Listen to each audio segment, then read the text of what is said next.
Friends, welcome to social science with Rinki. कैसे हैं आप? उम्मीद करती हूँ आप सभी अच्छे होंगे। आज जो इस वीडियो में देखने जा रहे हैं वो है 7th क्लास की हिस्ट्री, और हिस्ट्री का चैप्टर नंबर 3 देख रहे हैं। तो 3 क्यों देख रहे हैं? पहला और दूसरा। 3 इसलिए देख रहे हैं क्योंकि इससे पहले पहला और दूसरा मैं ऑलरेडी अपलोड कर चुकी हूँ, तो आप प्लेलिस्ट में जाके उनको देख सकते हैं। और हम 8th क्लास की और 6th क्लास की हिस्ट्री भी कंप्लीट कर चुके हैं, तो आप प्लेलिस्ट में जाके उनको भी देख सकते हैं। आइए स्टार्ट करते हैं, और चैनल को लाइक और सब्सक्राइब करना ना भूलें। दिल्ली 12वीं से 15वीं शताब्दी। हमने अध्याय 2 में देखा कि कावेरी डेल्टा जैसे क्षेत्र बड़े राज्यों के केंद्र बन गए थे। क्या आपने गौर किया कि अध्याय 2 में ऐसे किस राज्य का जिक्र नहीं है जिसकी राजधानी दिल्ली रही हो? इसकी वजह यह है कि दिल्ली महत्वपूर्ण शहर 12वीं शताब्दी में बना। कि इससे पहले दिल्ली का जिक्र क्यों नहीं हुआ? क्योंकि दिल्ली जो महत्वपूर्ण शहर बना था वो कब बना था? 12वीं शताब्दी में। तालिका 1 पर नज़र डालिए। पहल तोमर राजपूतों के काल में दिल्ली किस साम्राज्य की राजधानी बनी? 12वीं सदी के मध्य में तोमरों को अजमेर के चौहानों, जिन्हें चाहवान नाम से जाना जाता है, ने परास्त किया। कि तोमरों को किन्होंने हराया था? अजमेर के चौहानों ने। तोमरों और चौहानों के राजकाल में ही दिल्ली वाणिज्य का एक महत्वपूर्ण केंद्र बना। कि इन दोनों के काल में ही दिल्ली जो था व्यापार का, वाणिज्य का एक महत्वपूर्ण केंद्र बन गया था।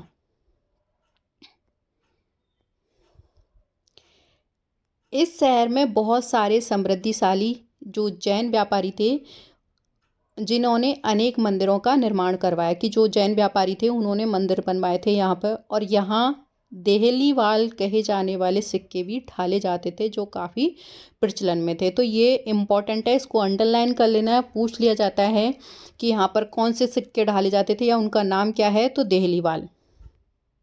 यहाँ एक बार हम देख लेते हैं। ये 13वीं और 14वीं जो सदी में जो दिल्ली सल्तनत के कुछ चुने हुए शहर हैं, तो ये आप देख सकते हो कि वो शहर कौन कौन से हैं आपके। यहाँ फिरोज़ाबाद हो गया, ये फिरोज़ा कोटला हो गया आपका। यहाँ यमुना नदी का जो पुराना मार्ग है वो है।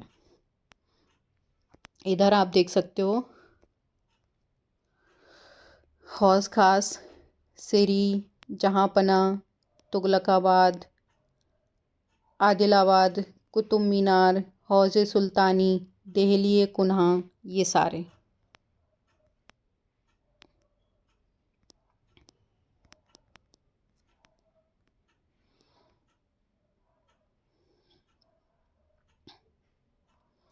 वापस से आ जाते हैं। तो ये हमने पिक्चर देख ली है।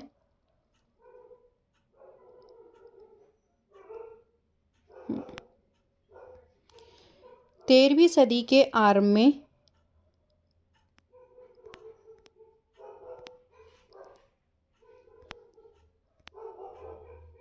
एक मिनट।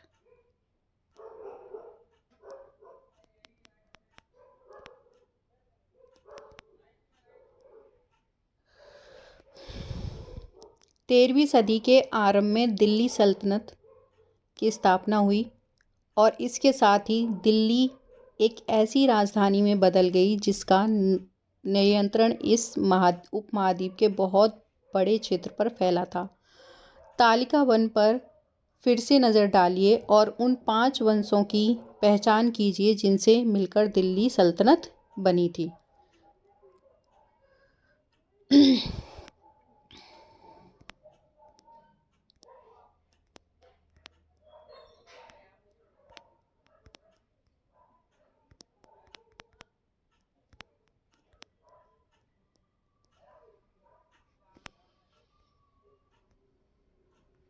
तो ये रही आपकी तालिका। तो यहाँ आपको दे रखा है कि कौन कौन सा जो राजवंश रहे हैं। तो सबसे पहले देखो, यहाँ तोमर दे रखे हैं आपके। तोमरों में कौन था?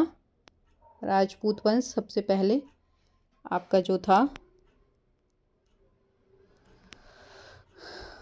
राजपूत वंश।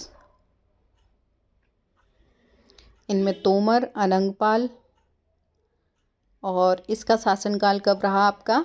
1130 जो आपका 1130 से 1145 तक। आरंभिक जो टाइम पीरियड था 1165 से। उसके बाद चौहान आए आपके, जो सबसे पहले पृथ्वीराज चौहान आप देख रहे हो उसमें, तो इसका था 1165 से 1192। इधर टाइम पीरियड देख रहे हो, ये इसका टाइम पीरियड था 1175 से 1192। इधर आपका जो प्रारंभिक तुर्की शासक आ जाएंगे, उसमें कुतुबुद्दीन ऐबक आ जाएगा। यहाँ ये जो हैं ये राजवंशों के टाइम पीरियड दे रखे हैं जो रेड में, और ये जो ब्लैक में दे रखे हैं ये शासकों के टाइम पीरियड की बात हो रही है यहाँ पे। तो कुतुबुद्दीन ऐबक का 1206 में, 1206 से 1210 तक। फिर उसके जो शामसुद्दीन इल्तुतमिश आ गया आपका।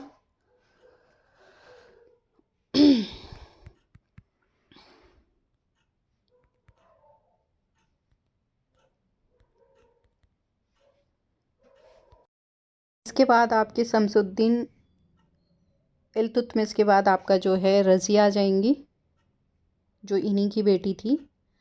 फिर उसके बाद गयासुद्दीन बलबल आ जाएंगे। ये टाइम पीरियड दे रखा है तो इसको आप ध्यान से देख लेना, एक बार फिर से दोबारा भी देख लेंगे हम इसको। फिर खिलजी वंश आ जाएगा आपका 1290 से 1320। उसके में खिलजी वंश में आपके दो महत्वपूर्ण हैं, जलालुद्दीन खिलजी और अलाउद्दीन खिलजी। उसके बाद आपका तुगलक वंश आ जाएगा, गयासुद्दीन तुगलक हो जाएंगे, मोहम्मद तुगलक हो जाएंगे, फिरोज शाह तुगलक हो जाएंगे।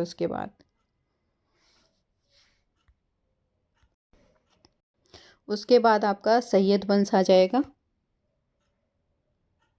जिसमें खिज़र खान आ जाएगा। फिर लोधी वंश, बहलोल लोधी। हालांकि और भी शासक रहे हैं लेकिन ये इम्पोर्टेंट हैं, तो ये इनके बारे में दे रखा है। तो हमने ये आपको देख लिया है, ठीक है। इम्पोर्टेंट शहर हमने देख लिए हैं। वापस से आ जाते हैं चैप्टर पे।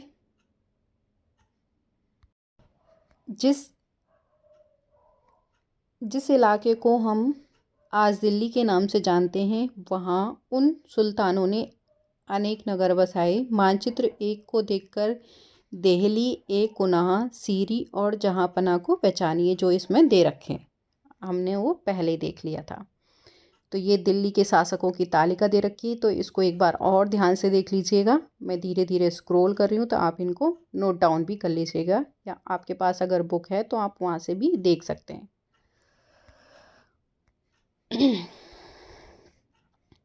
सुल्तानों के अधीन दिल्ली।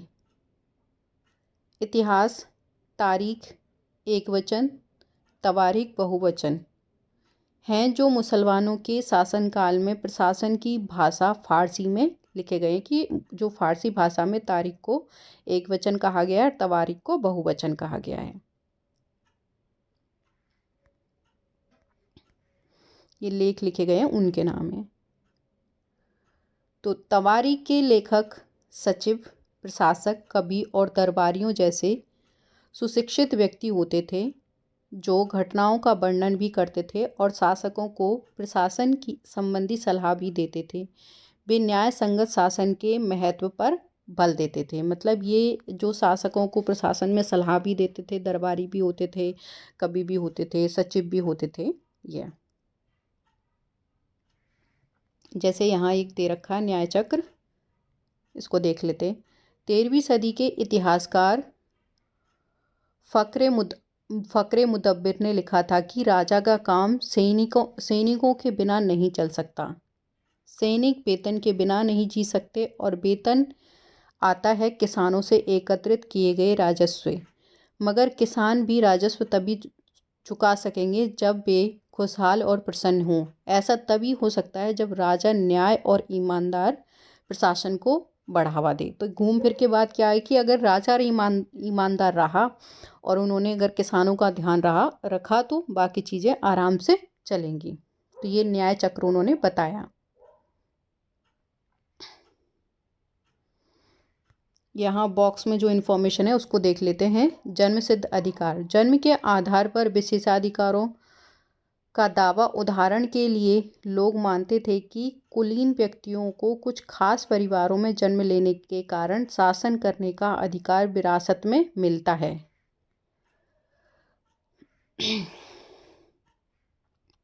ये कुछ और बातें ध्यान में रखें। तवारीख के लेखक नगरों में, विशेषकर दिल्ली में रहते थे, और गांव में शायद कभी कभी रहते हों। वे अक्सर अपनी दूसरा पॉइंट है, वे अक्सर अपने इतिहास सुल्तान के लिए उनसे ढेर सारे इनाम इकरम पाने की आशा में लिखते थे, कि मतलब क्यों लिखते थे कि भाई उनको राजा से क्या है, इनाम मिल जाए। तीसरा, ये लेखक अक्सर शासकों को जन्म सिद्ध अधिकार और लिंग भेद पर आधारित आदर्शवाद समाज व्यवस्था बनाए रखने की सलाह देते थे, कि ये जो अधिकार मिले आपको जन्म के साथ ही मिले हैं, तो उसको बनाए रखने के लिए उनको सलाह भी देते थे। उनके विचारों से सारे लोग सहमत नहीं होते थे।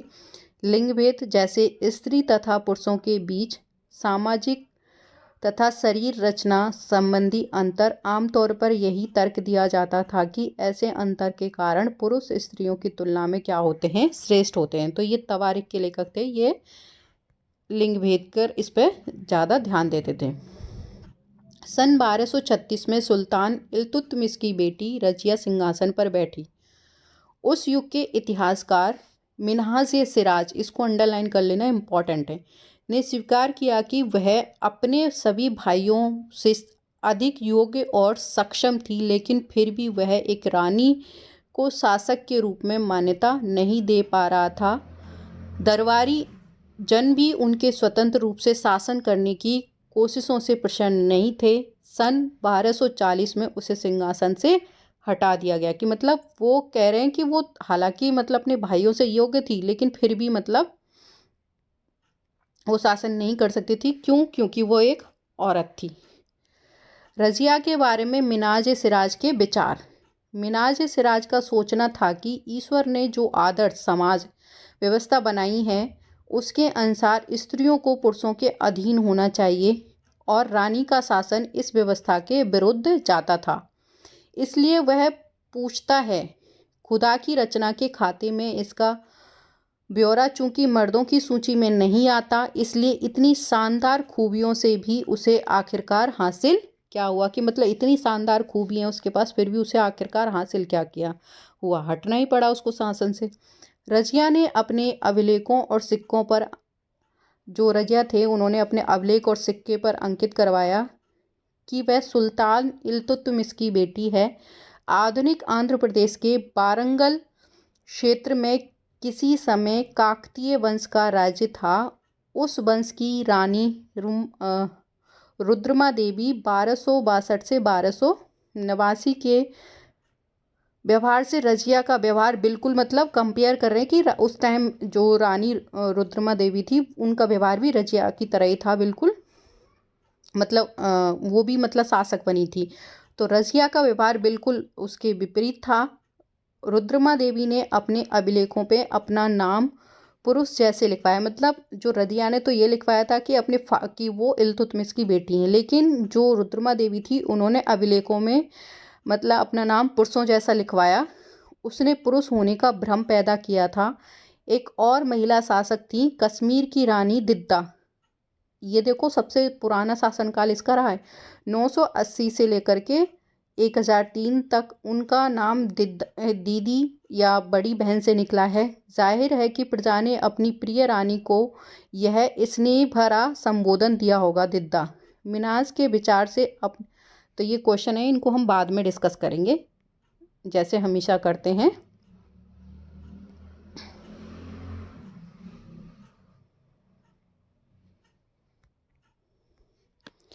खिलजी और तुगलक वंश के अंतर्गत प्रशासन, नज़दीक से एक नज़र।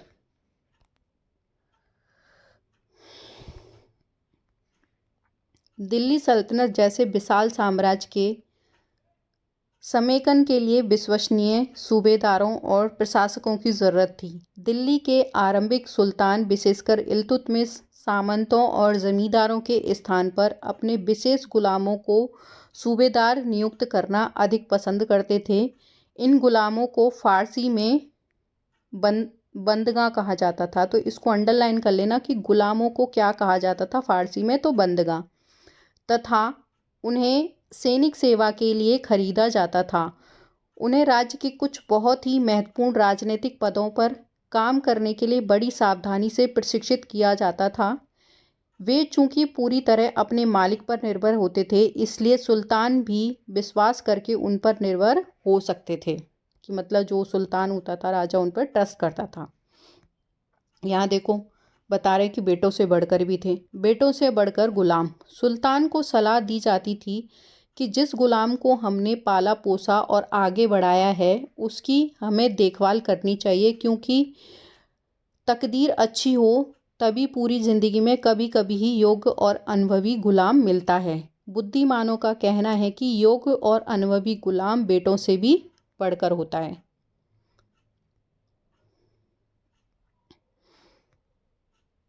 यहाँ आश्रित का मीनिंग दे रखा है, जो किसी अन्य व्यक्ति के संरक्षण में रहता हो, उस पर निर्भर हो, उसको आश्रित कहा जाता है।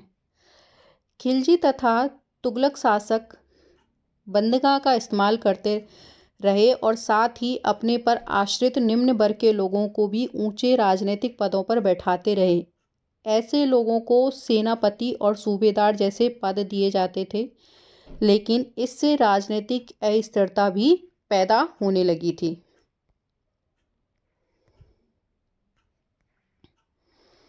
गुलाम और आश्रित अपने मालिकों और संरक्षकों के प्रति तो वफादार रहते थे, मगर उनके उत्तराधिकारियों के प्रति नहीं।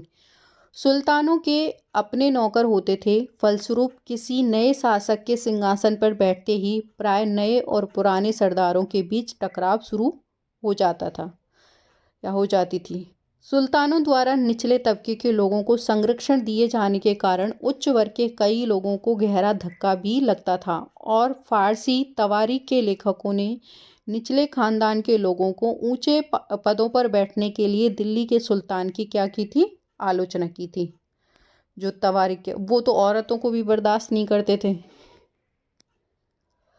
सुल्तान मोहम्मद तुगलक के अधिकारी जन। सुल्तान मोहम्मद तुगलक ने अजीज खुममार नामक कलाल क्या होता है, जो शराब बनाने वाला और बेचने वाला। फिरोज हज़्ज़माम नामक ये एक नाई था। मनक्का तब्बाक नामक ये बावर्ची, और लड्डा और पीरा नामक ये माली थे। माली को ऊंचे प्रशासनिक पदों पर बिठाया था। 14वीं शताब्दी के मध्य के इतिहासकार ज़ियाउद्दीन बर्नी ने इन नियुक्तियों का उल्लेख सुल्तान के राजनीतिक विवेक के नाश और शासन की अक्षमता के उदाहरणों के रूप में किया, कि इनको जो बड़े पदों पर रखा गया है, ये बावर्ची को, नाई को और इनको, तो ये इसलिए क्योंकि वो अपना बुद्धि और विवेक खो चुका है राजा। पहले वाले सुल्तानों की ही तरह खिलजी और तुगलक शासकों ने भी सेना नायकों को भिन्न भिन्न आकार के इलाकों के सूबेदार के रूप में नियुक्त किया।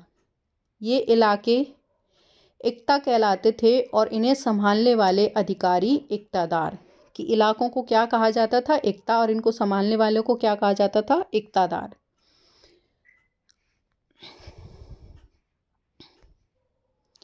या मुक्ति कहा जाता था। मुक्ति का फर्ज था सैनिक अभियानों का नेतृत्व करना और अपने इक्तों में कानून व्यवस्था बनाए रखना।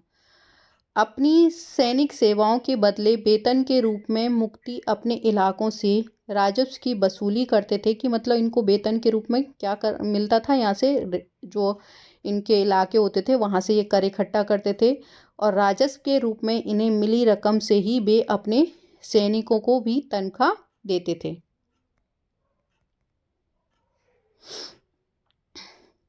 मुक्ति लोगों पर काबू रखने का सबसे प्रभावी तरीका था कि उनका पद जो है वंश परंपरा से ना चले और उन्हें कोई भी इक्ता थोड़े थोड़े समय के लिए ही मिले, जिसके बाद उनका स्थानांतरण, मतलब उनका एक तरह से ट्रांसफ़र होता रहे,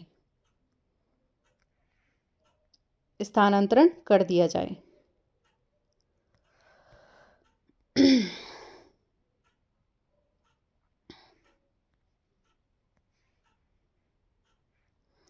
सुल्तान अलाउद्दीन खिलजी और मोहम्मद तुगलक के शासनकाल में नौकरी के इन कठोर नियमों का बड़ी सख्ती से पालन होता था। मुक्ति लोगों द्वारा एकत्र किए गए राजस्व की रकम का हिस्सा लेने के लिए राज्य द्वारा लेखा अधिकारी नियुक्त किए जाते थे, और इस बात पर भी ध्यान रखा जाता था कि मुक्ति राज्य द्वारा निर्धारित की गई निर्धारित कर ही वसूले और तय संख्या के अनुसार ही सैनिक रखे, कि मतलब जो राज ने मतलब जितनी तय की गई है उतनी ही वो क्या करे, राजस्व वसूले, और उतनी ही वो क्या करे, सैनिक रखें। जब दिल्ली के सुल्तान शहर से दूर आंतरिक इलाकों को भी अपने अधिकार में ले आए तो उन्होंने भूमि के स्वामी, सामंतों और अमीर जमींदारों को भी अपनी सत्ता के आगे झुकने को बाध्य कर दिया। अलाउद्दीन खिलजी के शासनकाल में भू राजस्व के निर्धारण और वसूली के कार्य को राज्य अपने नियंत्रण में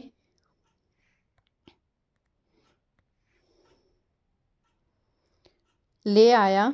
स्थानीय सामंतों से कर लगाने का अधिकार छीन लिया, बल्कि स्वयं उन्हें भी कर चुकाने को बाध्य किया गया।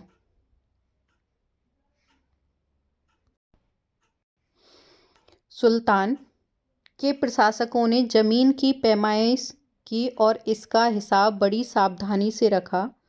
कुछ पुराने सामंत और जमींदार राजस्व के निर्धारण और वसूली अधिकारियों के रूप में सल्तनत की नौकरी करने लगे। उस समय 3 तरह के कर होते थे।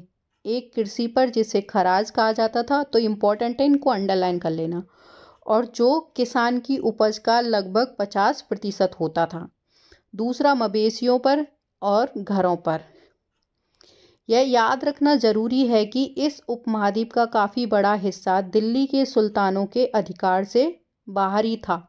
दिल्ली से बंगाल जैसे सुदूर प्रांतों का नियंत्रण, जो प्रांत थे, सुदूर मतलब जो दूर, उन पर नियंत्रण जो करना कठिन था। और दक्षिण भारत की विजय के तुरंत बाद ही ये पूरा क्षेत्र फिर से स्वतंत्र हो गया, कि मतलब अगर ये जीत भी लेते तो जब वो इधर आ जाते थे तो फिर वापस से वो स्वतंत्र हो जाते थे, फ्री हो जाते थे।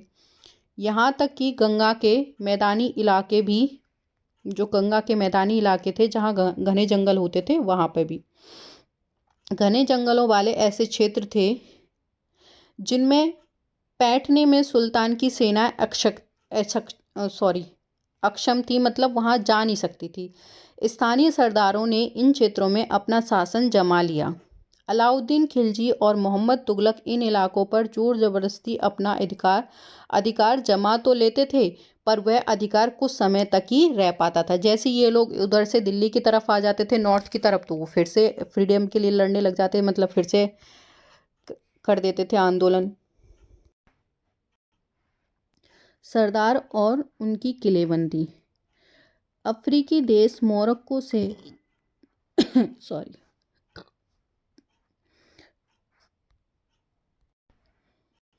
मोरक्को से 14वीं सदी में भारत आए यात्री इब्न बतूता ने बताया कि सरदार कभी कभी चट्टानी, ऊबड़ खाबड़ पहाड़ी इलाकों में किले बनाकर रहते थे, और कभी कभी बांस के झुरमुटों में। भारत में बांस, अब ये बांस की इम्पोर्टेंस बता रहा है, बांस पोला नहीं होता, वह बहुत बड़ा होता है।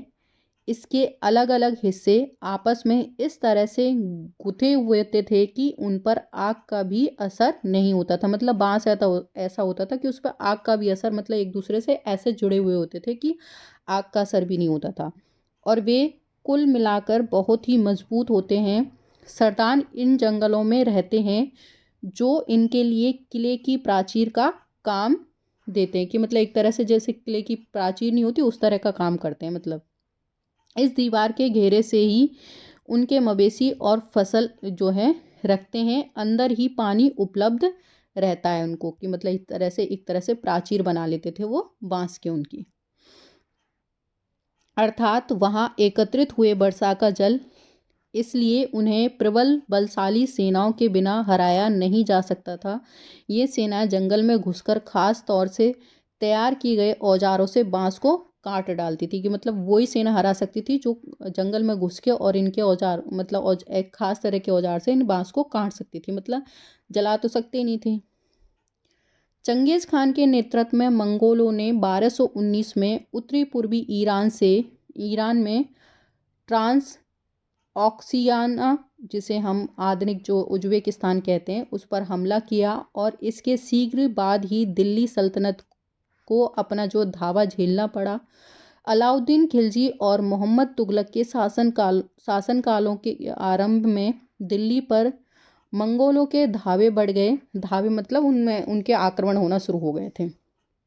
इससे मजबूर होकर दोनों ही सुल्तानों को एक विशाल स्थानीय सेना खड़ी करनी पड़ी। इतनी विशाल सेना को संभालना प्रशासन के लिए भारी चुनौती थी कि भाई बड़ी सेना रखनी होती थी और इसको संभालना बड़ी मुश्किल थी। 15वीं तथा 16वीं शताब्दी में सल्तनत। तालिका 1 को फिर देखें। आप पाएंगे कि तुगलक वंश के बाद 1526 तक दिल्ली तथा आगरा पर सैयद तथा लोदी वंश का राज्य रहा। तब तक जौनपुर, बंगाल, मालवा, गुजरात, राजस्थान तथा पूरे दक्षिणी भारत में स्वतंत्र शासक उठ खड़े हुए थे। उनकी राजधानियां समृद्ध थी, राज्य फल फूल रहे थे। इसी काल में अफगान तथा राजपूतों जैसे नए शासक समूह भी उभरे।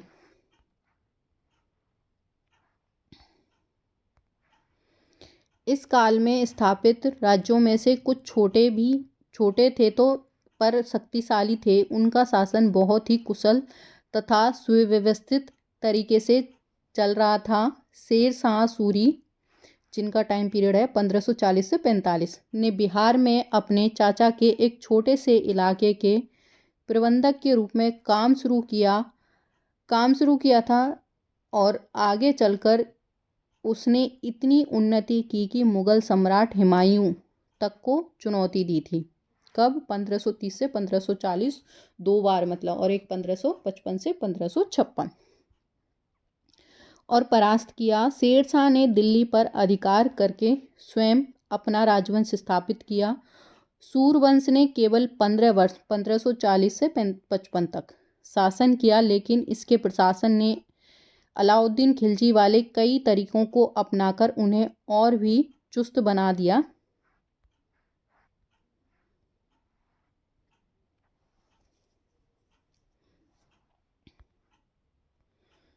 महान सम्राट अकबर 1556 से 1605 ने जब मुगल साम्राज्य को समेकित किया तो उसने अपने प्रतिमान के रूप में शेर शाह की प्रशासन व्यवस्था को ही अपनाया था।